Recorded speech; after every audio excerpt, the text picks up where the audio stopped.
नमस्कार दोस्तों, स्वागत है आपका आज के मुख्य समाचार में, जिसमें सबसे पहली और बड़ी खबर पश्चिम बंगाल से आ रही है, जहां पर चुनावी माहौल गर्म है और ऐसे में भाजपा के 3 बड़े नेता पर हो गई है एफआईआर दर्ज। जी हां दोस्तों, कैलाश विजयवर्गीय, तेजस्वी सूर्या और दिलीप घोष पर बंगाल में एफआईआर हो चुकी है दर्ज। इसी के साथ दूसरी बड़ी खबर में आपको बताएंगे कि कोलकाता पहुंचे बीजेपी अध्यक्ष जेपी नड्डा को दिखाए गए काले झंडे और इसी के साथ हुआ जमकर विरोध और गो बैक बीजेपी के लगे नारे। इसी के साथ तीसरी बड़ी खबर में जिक्र होगा कि राष्ट्रपति से मिलने के बाद बोले विपक्षी नेता, किसानों की बातों को समझे सरकार और रद्द हो कृषि कानून। तो दोस्तों, अगर आप भी ऐसा चाहते हैं कि सरकार को कृषि कानून रद्द करना चाहिए तो आप अभी इस वीडियो को लाइक कीजिए और इस लाल बटन को दबा के इस चैनल को फ्री में सब्सक्राइब करके घंटी बजाकर कमेंट में हमें बताइए कि क्या बंगाल में भाजपा का सुपड़ा साफ होगा, हाँ या ना में। आप हमें अपनी राय जरूर बताइए दोस्तों। रुक कर देते हैं आप बड़ी खबरों की तरफ। बीजेपी की सिलीगुड़ी रैली में हिंसा, कैलाश विजयवर्गीय, तेजस्वी सूर्या और दिलीप घोष पर एफआईआर दर्ज। जी हां दोस्तों, पश्चिम बंगाल के सिलीगुड़ी में भाजपा की ओर से किए गए विरोध प्रदर्शन के दौरान हुई हिंसा के मामले में पार्टी के कई नेताओं के खिलाफ केस दर्ज किया गया है। पश्चिम बंगाल पुलिस ने बुधवार को बीजेपी के वरिष्ठ नेता कैलाश विजयवर्गीय, युवा मोर्चा के अध्यक्ष तेजस्वी सूर्या, दिलीप घोष और कई अन्य भाजपा नेताओं के खिलाफ एफआईआर दर्ज की गई है। भाजपा नेताओं पर बीजेपी के उत्तर कन्या अभियान के दौरान हिंसा के लिए उकसाने के आरोप में केस दर्ज किया गया है। सिलीगुड़ी मेट्रोपॉलिटन पुलिस के न्यू जलपाईगुड़ी पुलिस स्टेशन में भाजपा के राष्ट्रीय महासचिव और राज्य प्रभारी कैलाश विजयवर्गीय, सांसद एवं भाजपा युवा मोर्चा के अध्यक्ष तेजस्वी सूर्या, बंगाल बीजेपी अध्यक्ष दिलीप घोष के खिलाफ मुकदमा दर्ज किया गया। पुलिस ने सौमित्र खान, सायतन बोस, सुकांता मजुमदार, निशीत प्रमाणिक, राजू बिस्टा, जॉन बिरला, खोगन मुर्मू, सांकु देव पांडा और प्रवीण अग्रवाल और अन्य को भी आरोपित किया। पुलिस का आरोप है कि जिन बीजेपी नेताओं के खिलाफ केस दर्ज किया है, उन्होंने पार्टी कार्यकर्ताओं को हिंसा करने, कानून व्यवस्था को तोड़ने, पुलिस के साथ झड़प करने और सरकारी संपत्तियों को नुकसान पहुंचाने के लिए उकसाया। बता दें कि सोमवार को बीजेपी के सैकड़ों कार्यकर्ताओं और समर्थकों ने बंगाल की ममता बनर्जी सरकार के खिलाफ प्रदर्शन करते हुए उत्तर कन्या की ओर से मार्च किया था। इस दौरान भाजपा समर्थकों और पुलिस के बीच झड़प हुई। पुलिस को भीड़ को तितर-बितर करने के लिए वाटर कैनन और आंसू गैस के गोले का इस्तेमाल करना पड़ा। बीजेपी के एक कार्यकर्ता की मौत हो गई थी। रुख करते हैं अगली खबर की तरफ। कोलकाता पहुंचे बीजेपी अध्यक्ष नड्डा को दिखाए काले झंडे, गो बैक के नारे लगे। जी हां दोस्तों, भारतीय जनता पार्टी के राष्ट्रीय अध्यक्ष जेपी नड्डा ने अपने 2 दिवसीय पश्चिम बंगाल के दौरे के पहले दिन बुधवार को ममता बनर्जी की सरकार पर जमकर हमला बोला। उन्होंने कहा कि असहिष्णुता का दूसरा नाम ममता बनर्जी है। कोलकाता के हेस्टिंग्स में पार्टी के नए चुनावी कार्यालय और 9 जिला कार्यालयों के उद्घाटन के अवसर पर नड्डा ने कहा कि भारतीय जनसंघ और भाजपा का बंगाल से विशेष संबंध है। भारतीय जनसंघ को शुरुआती काल में 2 राष्ट्रीय अध्यक्ष बंगाल से मिले हैं। जनसंघ की स्थापना दिवंगत डॉक्टर श्यामा प्रसाद मुखर्जी की प्रेरणा से हुई थी। उन्होंने कहा कि राजनीतिक दृष्टि से विचारों का आदान प्रदान करना प्रजातंत्र की खूबसूरती है। पश्चिम बंगाल तो विचारों के आदान प्रदान के लिए जाना गया है। भाजपा अध्यक्ष नड्डा ने कहा, मुझे खुशी है कि आज पार्टी के यहाँ 9 कार्यालय समर्पित किए जा रहे हैं। बंगाल में आगे चलकर पार्टी के 38 कार्यालय बनने हैं। आज जिन कार्यालयों का शिलान्यास हुआ है वो सभी आधुनिक सुविधाओं से सुसज्जित होंगे। इनमें ई library, internet, video conferencing, meeting hall जैसे कई सुविधाएं होंगी। भाजपा के कार्यकर्ता भी बढ़ रहे हैं और कार्यालय भी। हालांकि इसी बीच कृषि कानून का विरोध करते हुए कुछ लोगों ने बीजेपी के राष्ट्रीय अध्यक्ष जेपी नड्डा को काले झंडे दिखाए गए। ये विरोध उस वक्त शुरू हुआ जब नड्डा बीजेपी दफ्तर पहुंचे तो उनके खिलाफ गो बैक के नारे भी लगाए गए। रुख करते हैं अगली खबर की तरफ। राष्ट्रपति से मिलने के बाद बोले विपक्षी नेता, किसानों की बातों को समझे सरकार, रद्द हो कृषि कानून। जी हां दोस्तों, कृषि कानूनों के विरोध में किसानों के आंदोलन के बीच विपक्षी दलों का एक प्रतिनिधिमंडल बुधवार को रामनाथ कोविंद से मुलाकात किया। कांग्रेस सांसद राहुल गांधी, एनसीपी प्रमुख शरद पवार समेत विपक्ष के 5 नेताओं ने राष्ट्रपति से मुलाकात की। राष्ट्रपति से मिलने के बाद विपक्षी नेताओं ने एक सुर में कृषि कानूनों को रद्द करने की मांग की। उन्होंने कहा कि सरकार किसानों की बातों को समझे। कांग्रेस नेता राहुल गांधी ने कहा कि किसानों ने देश की नींव रखी है, वो दिन रात काम करते हैं। ये कानून किसानों के हित में नहीं है। तीनों बिल संसद से बिना चर्चा के पास हुए। राहुल गांधी ने कहा कि किसानों की शक्ति के सामने कोई खड़ा नहीं हो सकता। हिंदुस्तान का किसान हटेगा नहीं, डरेगा नहीं। जब तक कानून रद्द नहीं होते तब तक वे डटे रहेंगे। वहीं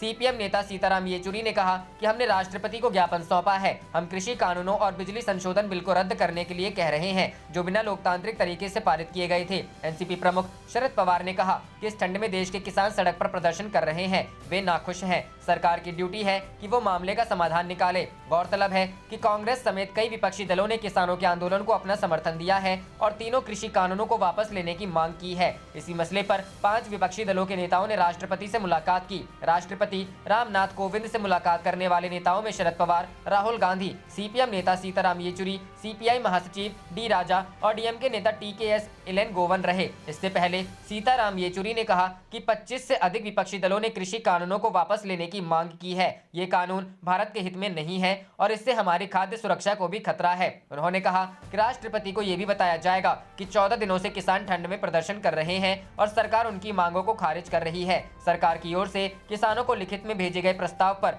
सीताराम येचुरी ने कहा कि हमने प्रस्ताव को देखा है, लेकिन सरकार ऐसे सुझाव दे रही है जो कृषि संकट का समाधान नहीं करते हैं। रुख करते हैं अगली खबर की तरफ। किसानों ने सरकार का प्रस्ताव किया खारिज, 12 दिसंबर से आंदोलन तेज करने का ऐलान। जी हां दोस्तों, किसानों द्वारा प्रस्ताव ठुकराए जाने के बाद केंद्रीय गृह मंत्री अमित शाह के साथ कृषि मंत्री नरेंद्र सिंह तोमर और वाणिज्य मंत्री पीयूष गोयल ने बैठक की। बैठक में तीनों मंत्रियों ने किसानों को मनाने की रणनीति पर मंथन किया। बताया जा रहा है कि प्रदर्शन कर रहे किसानों को सरकार एक बार फिर बातचीत के लिए बुला सकती है। दिल्ली को जोड़ने वाली सभी सड़कें बारी बारी बंद करेंगे। पहला, आसपास के राज्यों में दिल्ली चलो अभियान शुरू करेंगे। दूसरा, 12 दिसंबर को दिल्ली जयपुर और दिल्ली आगरा हाईवे बंद करेंगे। तीसरा, 12 दिसंबर को किसान देश भर के टोल नाके फ्री करेंगे। चौथा, 14 दिसंबर को किसान देश के हर जिले में प्रदर्शन करेंगे। और पांचवा, किसान बीजेपी नेताओं और पार्टी दफ्तरों का घेराव करेंगे। इससे पहले सरकार ने बुधवार 9 दिसंबर को आंदोलन कर रहे किसानों को लिखित प्रस्ताव भेजा था, जिसमें कानूनों में किए जाने वाले संशोधन का जिक्र किया गया था। इसके बाद किसान संगठनों ने सिंघू बॉर्डर पर बैठक कर सरकार के प्रस्ताव पर चर्चा की और इसे ठुकरा दिया था। रुख करते हैं अगली खबर की तरफ। भाजपा के खिलाफ एकजुट हो सभी दल, आदित्य। जी हां दोस्तों, प्रगतिशील समाजवादी पार्टी के राष्ट्रीय महासचिव आदित्य यादव ने बुधवार को भाजपा पर जमकर निशाना साधा। आदित्य यादव ने भाजपा की नीतियों से देश को खतरा होने की बात कहते हुए विरोधी दलों से एकजुट होने की अपील भी की। आदित्य यादव बुधवार को करहल कस्बा में एक निजी कार्यक्रम में सम्मिलित होने आए थे। पत्रकारों से बात करते हुए उन्होंने कहा कि हम समाजवादी पार्टी को छोड़कर अन्य सभी दलों से गठबंधन करने को तैयार हैं। भाजपा को हराने के लिए सभी को एकजुट होना होगा। हमारी पार्टी के नेता शिवपाल सिंह यादव ने सदैव समाजवादी सोच को आगे बढ़ाया है, बिखरे हुए लोगों को एकजुट करने का काम किया है। उन्होंने कहा कि प्रगतिशील समाजवादी पार्टी ने हमेशा किसानों का साथ दिया है। किसानों के खिलाफ भाजपा की केंद्र सरकार ने जो काले कानून बनाए हैं उनको वापस लेना चाहिए। इस अवसर पर पूर्व DCB chairman doctor Rajkumar Yadav, जिला पंचायत सदस्य राहुल यादव, प्रसपा नेता जीवन यादव, कबीर यादव, रामवीर सिंह यादव, उमेश यादव, कमलेश यादव, सहवीर सिंह, अंकित गुप्ता मौजूद थे। आंगनबाड़ी कार्यकर्ता और लाभार्थियों का ब्यौरा होगा ऑनलाइन। रुख करते हैं अगली खबर की तरफ।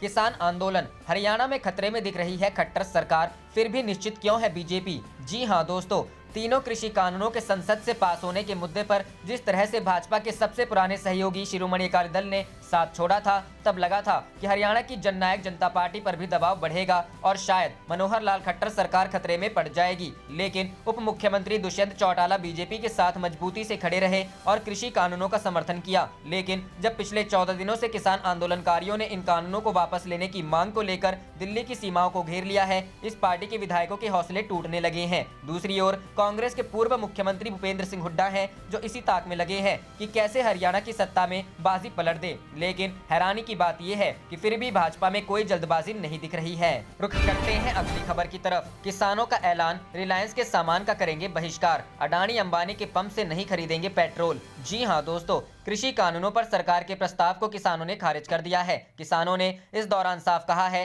कि उनका प्रदर्शन जारी रहेगा और अब वो दिल्ली के सभी राज्यों के साथ लगने वाले बॉर्डर को सील कर देंगे। इस दौरान किसानों ने कहा है कि सरकार ने ये बिल कॉर्पोरेट्स के लिए लागू किया है। किसानों का कहना है कि अब वो जियो सिम से लेकर रिलायंस के सभी सामानों का बहिष्कार करेंगे। उनका कहना है कि इस दौरान अडानी अंबानी के पेट्रोल पंप का भी बहिष्कार किया जाएगा और वहां से पेट्रोल नहीं खरीदा जाएगा। किसानों के मुताबिक सरकार कॉर्पोरेट्स को सपोर्ट करने की अपनी नीति को छोड़ने को तैयार नहीं है। ऐसे में किसानों ने उनके बहिष्कार का रास्ता अपनाने का फैसला लिया है। किसानों ने सरकार के प्रस्तावों को लेकर की प्रेस ब्रीफिंग में कहा कि अब देश भर में किसान धरना देंगे और इस दौरान बीजेपी के नेताओं का घेराव भी किया जाएगा। किसानों का कहना है कि हम सभी किसान जत्थों में कोई टकराव नहीं है, सब बड़ी मजबूती के साथ एक हैं। मालूम हो कि मंगलवार को किसानों ने देशव्यापी बंद बुलाया था, जिसके बाद रात में किसान नेताओं की गृह मंत्री अमित शाह के बाद बैठक हुई। इस बैठक के बाद अगले दिन यानी बुधवार को किसानों और कृषि नेताओं की प्रस्तावित बैठक भी रद्द कर दी गई और सरकार ने किसानों को प्रस्ताव भेजा। प्रस्ताव पर चर्चा के बाद किसान नेताओं ने इसे खारिज कर दिया और अपने प्रदर्शन को जारी रखने की बात कही। रुख करते हैं अगली खबर की तरफ। कोलकाता पहुंचे बीजेपी अध्यक्ष नड्डा को दिखाए काले झंडे, गो बैक के नारे लगे। जी हां दोस्तों, भारतीय जनता पार्टी के राष्ट्रीय अध्यक्ष जेपी नड्डा ने अपने 2 दिवसीय पश्चिम बंगाल के दौरे के पहले दिन बुधवार को ममता बनर्जी की सरकार पर जमकर हमला बोला। उन्होंने कहा कि असहिष्णुता का दूसरा नाम ममता बनर्जी है। कोलकाता के हेस्टिंग्स में पार्टी के नए चुनावी कार्यालय और 9 जिला कार्यालयों के उद्घाटन के अवसर पर नड्डा ने कहा कि भारतीय जनसंघ और भाजपा का बंगाल से विशेष संबंध है। भारतीय जनसंघ को शुरुआती काल में 2 राष्ट्रीय अध्यक्ष बंगाल से मिले हैं। जनसंघ की स्थापना दिवंगत डॉक्टर श्यामा प्रसाद मुखर्जी की प्रेरणा से हुई थी। उन्होंने कहा कि राजनीतिक दृष्टि से विचारों का आदान प्रदान करना प्रजातंत्र की खूबसूरती है। पश्चिम बंगाल तो विचारों के आदान प्रदान के लिए जाना गया है। भाजपा अध्यक्ष नड्डा ने कहा, मुझे खुशी है कि आज पार्टी के यहाँ 9 कार्यालय समर्पित किए जा रहे हैं। बंगाल में आगे चलकर पार्टी के 38 कार्यालय बनने हैं। आज जिन कार्यालयों का शिलान्यास हुआ है वो सभी आधुनिक सुविधाओं से सुसज्जित होंगे। इनमें e-library, internet, video conferencing, meeting hall जैसी कई सुविधाएं होंगी। भाजपा के कार्यकर्ता भी बढ़ रहे हैं और कार्यालय भी। हालांकि इसी बीच कृषि कानून का विरोध करते हुए कुछ लोगों ने बीजेपी के राष्ट्रीय अध्यक्ष जेपी नड्डा को काले झंडे दिखाए गए। ये विरोध उस वक्त शुरू हुआ जब नड्डा बीजेपी दफ्तर पहुंचे तो उनके खिलाफ गो बैक गो के नारे भी लगाए गए। रुख करते हैं अगली खबर की तरफ। किसानों की सरकार को चेतावनी, बोले तानाशाही रवैया जारी रहा तो किसान भी अपना आंदोलन जारी रखेंगे। जी हां दोस्तों, केंद्र सरकार के नए कृषि कानूनों के खिलाफ किसानों का चिल्ला बॉर्डर पर धरना प्रदर्शन बुधवार को 9वें दिन भी जारी है। नए कृषि कानूनों पर सरकार के साथ आर पार की लड़ाई लड़ रहे किसान अपनी मांगों को लेकर किसी भी सूरत में झुकने को तैयार नहीं है। किसानों ने सरकार से जल्द उनकी मांगे मानने की अपील की है। चिल्ला बॉर्डर पर धरना दे रहे किसानों ने दिल्ली से नोएडा और नोएडा से दिल्ली आने जाने वाले दोनों तरफ के मार्ग को अवरुद्ध कर रखा है। धरने पर बैठे भारतीय किसान यूनियन के राष्ट्रीय अध्यक्ष ठाकुर भानु प्रताप सिंह ने कहा कि लोकतांत्रिक तरीके से चुनी गई सरकार जनता की बात नहीं सुन रही है और अगर सरकार का तानाशाही रवैया जारी रहा तो किसान अपना आंदोलन जारी रखेंगे। किसान नेता ने कहा कि उन्होंने सुप्रीम कोर्ट में विभिन्न मांगों वाली एक याचिका दायर की है। उन्होंने कहा कि केंद्र सरकार ने उद्योगपतियों का कर्जा माफ किया तथा लॉकडाउन के दौरान उद्योगपतियों को करोड़ों का पैकेज दिया, लेकिन सरकार किसानों के प्रति कोई सद्भावना नहीं रख रही है। उधर भारतीय किसान यूनियन का दलित प्रेरणा स्थल पर धरना प्रदर्शन बुधवार को 8वें दिन भी जारी है और बड़ी संख्या में किसान वहां मौजूद है। गौरतलब है कि केंद्र के 3 नए कृषि कानूनों के खिलाफ हजारों किसान सिंघू बॉर्डर पर बुधवार को लगातार 14वें दिन भी डटे हुए हैं। किसानों को आशंका है कि इन कानूनों के कारण न्यूनतम समर्थन मूल्य समाप्त हो जाएगा। बता दें कि किसान हाल ही में बनाए गए 3 नए कृषि कानूनों the producers trade and commerce act 2020, the farmers agreement on price assurance and farm services act 2020 और द एसेंशियल कमोडिटीज एक्ट 2020 का विरोध कर रहे हैं। रुख करते हैं अगली खबर की तरफ। राष्ट्रपति से मिलने के बाद बोले विपक्षी नेता, किसानों की बातों को समझे सरकार, रद्द हो कृषि कानून। जी हां दोस्तों, कृषि कानूनों के विरोध में किसानों के आंदोलन के बीच विपक्षी दलों का एक प्रतिनिधिमंडल बुधवार को रामनाथ कोविंद से मुलाकात किया। कांग्रेस सांसद राहुल गांधी, एनसीपी प्रमुख शरद पवार समेत विपक्ष के 5 नेताओं ने राष्ट्रपति से मुलाकात की। राष्ट्रपति से मिलने के बाद विपक्षी नेताओं ने एक सुर में कृषि कानूनों को रद्द करने की मांग की। उन्होंने कहा कि सरकार किसानों की बातों को समझे। कांग्रेस नेता राहुल गांधी ने कहा कि किसानों ने देश की नींव रखी है, वो दिन रात काम करते हैं, ये कानून किसानों के हित में नहीं है। तीनों बिल संसद से बिना चर्चा के पास हुए। राहुल गांधी ने कहा कि किसानों की शक्ति के सामने कोई खड़ा नहीं हो सकता। हिंदुस्तान का किसान हटेगा नहीं, डरेगा नहीं। जब तक कानून रद्द नहीं होते तब तक वे डटे रहेंगे। वहीं सीपीएम नेता सीताराम येचुरी ने कहा कि हमने राष्ट्रपति को ज्ञापन सौंपा है। हम कृषि कानूनों और बिजली संशोधन बिल को रद्द करने के लिए कह रहे हैं जो बिना लोकतांत्रिक तरीके से पारित किए गए थे। एनसीपी प्रमुख शरद पवार ने कहा कि इस ठंड में देश के किसान सड़क पर प्रदर्शन कर रहे हैं, वे नाखुश हैं। सरकार की ड्यूटी है कि वो मामले का समाधान निकाले। गौरतलब है कि कांग्रेस समेत कई विपक्षी दलों ने किसानों के आंदोलन को अपना समर्थन दिया है और तीनों कृषि कानूनों को वापस लेने की मांग की है। इसी मसले पर 5 विपक्षी दलों के नेताओं ने राष्ट्रपति से मुलाकात की। राष्ट्रपति रामनाथ कोविंद से मुलाकात करने वाले नेताओं में शरद पवार, राहुल गांधी, सीएम नेता सीताराम येचुरी, सीपीएम नेता सीताराम येचुरी, सीपीआई महासचिव डी राजा और डीएमके नेता टीकेएस इलैन गोवन रहे। रुख करते हैं अगली खबर की तरफ। किसान आंदोलन पर विपक्षी दलों की राष्ट्रपति संग बैठक, दिग्विजय बोले कोई उम्मीद नहीं। जी हां दोस्तों, नए कृषि कानूनों को लेकर आज किसानों को समर्थन दे रहे विपक्षी दल राष्ट्रपति रामनाथ कोविंद के साथ बैठक करने वाले हैं। वहीं कांग्रेस के वरिष्ठ नेता दिग्विजय सिंह का कहना है कि इस मामले में राष्ट्रपति क्या कर लेंगे, जबकि कांग्रेस के पूर्व अध्यक्ष राहुल गांधी खुद इस मामले में अन्य विपक्षी दलों के साथ राष्ट्रपति से आज मिलने वाले हैं। दिग्विजय सिंह का कहना है कि मोदी जी को अपनी जिद छोड़ देनी चाहिए। किसानों की बात है, ऐसी जिद किसी के लिए भी सही नहीं है। तीनों कानून को निरस्त किया जाना चाहिए। संयुक्त संसदीय समिति बनाई जाए जो किसानों से बात करने के बाद इसका हल निकालेगी। दिग्विजय सिंह ने अपने आधिकारिक ट्विटर हैंडल से ट्वीट कर लिखा है कि राष्ट्रपति जी से किसान विरोधी कानून को वापस लेने के लिए 24 राजनीतिक दलों का डेलीगेशन आज मिलने जा रहा है। मुझे महामहिम जी से कोई उम्मीद नहीं है। इन 24 राजनीतिक दलों को एनडीए में उन सभी दलों से भी चर्चा करना चाहिए जो किसानों के साथ हैं। नीतीश जी को मोदी जी पर दबाव डालना चाहिए। बता दें कि विपक्ष के तमाम नेता कृषि कानूनों और किसान आंदोलन को लेकर राष्ट्रपति रामनाथ कोविंद से मिलने वाले हैं।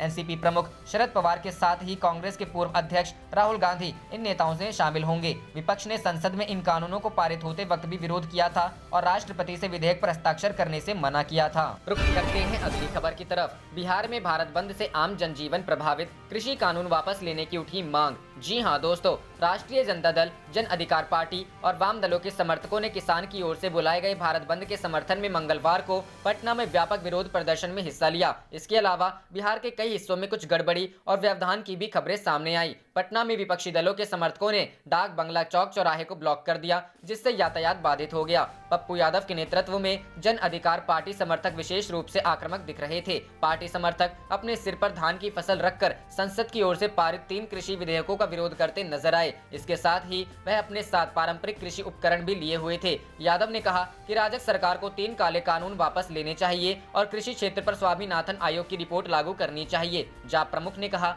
पहले दिन से ही हम 3 काले कानूनों को वापस लेने के लिए अलावा एमएसपी पर गारंटी की मांग कर रहे हैं। नरेंद्र मोदी सरकार केवल कॉरपोरेट घरानों और बड़े कारोबारियों के हितों की बात करती है, वह किसानों के हित की परवाह नहीं करती है। इसके अलावा राजग के नेता उन्हें खालिस्तानी, पाकिस्तानी और राष्ट्र विरोधी कह रहे हैं। यह अस्वीकार्य है। सरकार को हमारे अन्नदाताओं को अपमानित नहीं करना चाहिए। पप्पू यादव ने कहा, हमारी पार्टी ने सरकार से कृषि कानूनों को वापस लेने के लिए 16 दिसंबर तक इंतजार करने का फैसला किया है। 23 दिसंबर से हम ऐतिहासिक पश्चिम चंपारण जिले से एक किसान रैली शुरू करेंगे, जो बाद में पूरे राज्य में चलेगी। विरोध के दौरान राजद और जेएपी के समर्थकों ने 2 दर्जन से अधिक कारों के रास्ते को अवरुद्ध कर दिया, जिससे वाहन चालकों को पीछे हटने पर मजबूर होना पड़ा। भारतीय कम्युनिस्ट पार्टी के विधायक सुदामा प्रसाद ने आरोप लगाते हुए कहा, एनडीए सरकार ने आम लोगों के कल्याण के लिए एक भी निर्णय नहीं लिया है। प्रधानमंत्री मोदी ने नोटबंदी की, जीएसटी लागू किया, रोड टैक्स में वृद्धि की, कॉरपोरेट्स को लाभ देने के लिए रेलवे और अन्य चीजों का निजीकरण किया। अब वह कृषि क्षेत्र में निजीकरण के लिए 3 कृषि कानून लेकर आए हैं।